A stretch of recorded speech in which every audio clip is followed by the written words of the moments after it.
Good morning, class 7. How are you? Welcome you all to the new session 2021. So today onwards we are going to start your online classes like last year. This year also I shall be taking your English too, and I hope you all are going to cooperate with me and start your studies, isn't it? You will have doubts when you listen to the videos or when you do your online classes, but when school opens we will clarify all your doubts. Coming to your copies and books, I know many of you haven't got your books. Those of you have been able to collect it, good. Those of you who were not able to collect the books, don't worry, it's fine. Later you will be able to get them. Till then, if you don't have your books, you can just follow whatever I say and note down everything in your copies. Is it fine? Coming to your copies part, you will make one English 2 copy right now, where you will note down everything that I make you do, that I tell you to do, whatever work I give you, whatever definitions or anything important that I tell you, you will write them down in your copies, and once school opens, I shall check them. So I know none of us are happy doing the classes this way, but we don't have any choice. Let us pray that the whole world is safe from this pandemic and very soon we can start our regular life. But till then, stay at home and be safe and study. So now I shall begin with the first chapter. Right now I will not tell you any syllabus because we don't know when our school will open, like how many chapters we will be able to do. So I shall not give you any syllabus right now, or I shall not tell you about your exams or anything. We will begin with an important chapter of your textbook called verbs. You all have done verbs last year, but this year we will do it in a much elaborate way, and this year it will be a bit harder than what you have done. In class 6, I had just given you some concepts, some ideas of all the parts, verbs, tense, voice, narration. I gave you an idea of what they are. This year onwards, we will get deep into them. We will learn the concepts properly so that when you come to 9 and 10, then you are able to do English very well. Now, as I always say, doing only what I tell you in the class or I tell you in this video is not enough. Grammar is all about practice. The more you practice, the more you will learn. So that is your own work. How much practice you do, that will make you better day by day. So now I shall begin with the chapter. We will do verbs, which is chapter number 6 in your book. Now, I shall first read the definition. I explained verb last year also. You all know what a verb is.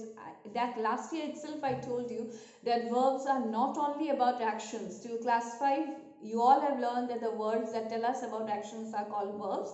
But last year, in your last session, I told you that verbs not only tell us about actions, it tells us about state of being, that is in what condition the noun is, and it also tells us about various kinds of incidents, about various kinds of occurrences. So this year in your book, the definition that you have is, verbs are words indicating action or state of being in a sentence. So it is already explained to you in class 6. Like it tells you about action. I'm going to school. So going is your verb. It's telling you an action. It's an action word. Again, if I say that he is very famous. So is the verb here, which is telling you the state of being. In what condition he is? He is famous. So it's telling us about his fame. So is becomes your state of being and it is a verb. Now one very important thing about verb is that you cannot have any sentence without a verb. There are 3 very important things that a sentence must consist. What are they? The first one is subject, the second one is predicate, and the third one is a verb. So these 3 things are very important when we want to construct a sentence. Now, we need to move to kinds of verbs, transitive and intransitive. So one kind of verb is transitive and the other kind of verb is intransitive.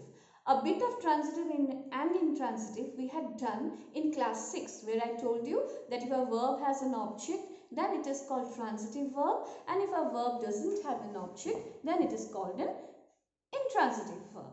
But this year, it's not only about that. There is much more to learn about transitive and intransitive. But before that, your concept about object should be very clear.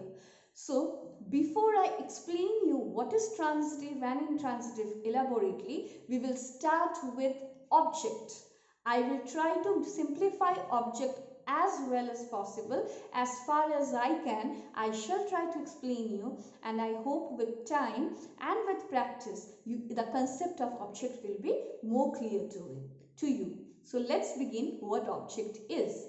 And before that, I'll ask you all to take your copies and pens, because whatever I tell you right now, you need to write them. So students, please take your copies and sit.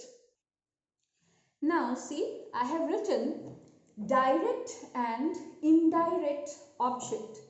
So firstly, what an object is. Object, like when we say in science or when we say in general terms, generally we say object means things. But here object can be person, object can be place, not place exactly, object can be a person or thing. Okay. So basically, objects are of two kinds. One is direct object and one is indirect object. Now, those of you who have your books, they have written, you have the definitions of direct and indirect object. Direct object is given as a direct object is a noun or a pronoun that directly receives the action of the verb in a sentence. And indirect object is given, an indirect object precedes the direct object. It tells us who the verb indirectly affects and who is receiving the direct object. Now this will become a bit hard for you all to understand. So today I will just explain direct object, and in my next class I'll explain more clearly what an indirect object is. So today we will just understand what a direct object is. Although I have written examples of both over here, but we will only understand what a direct object is. So I have written a sentence, the man kicked the ball. So here you see we have used a verb kicked. And what is the man kicking? He's kicking the ball. So the action is kick, and because of that kick, what happens? The ball, it moves from one place to another. If you kick the ball, it will not stay at one place. It will move to a different place, which means that the ball has received your action of kicking. The ball has received the action that the man had done. It's because of the man's action of kicking that the ball moved from one place to another. Therefore, ball is a direct object. So what is a direct object? I have written a definition. The object which receives the action is called direct object. Now see, this is a pen in my hand, isn't it? Now if I throw the pen, what happens? It falls down. The pen is in my hand and I threw it. It fell down. So what action am I doing? I am throwing. What am I throwing? I am throwing this pen. Because of my action of throwing, the pen was in my hand and now it fell down. The pen was in my hand and it fell down. So the pen received my action of throwing. So pen becomes the direct object. Is it clear? Once more, the object which receives the action is called the direct object. So when I do any action, whoever is affected because of my action, who directly is affected by my action, is called the direct object. So students, write till this much in your copy, read it. In my next class, I will explain you what indirect object is. So I think you have understood what a direct object is.